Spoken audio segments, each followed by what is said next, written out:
Hola amigos, today's beer run is to Cowbell Brewery. It's about an hour and a bit from London and 2 hours from Toronto. It's definitely a worth ride. What's nice about this place is that they have a motorcycle parking lot in the back of the brewery. Inside of the brewery, it's even more impressive than the outside.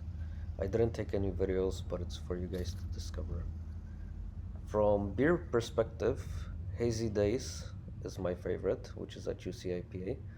I've never tried the Cerveza, so I'm really excited to go home and test it.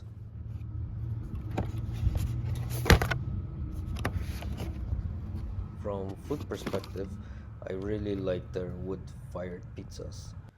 Definitely a treat. Anyway, I'm all packed up and ready to go. Shift gears and cheers!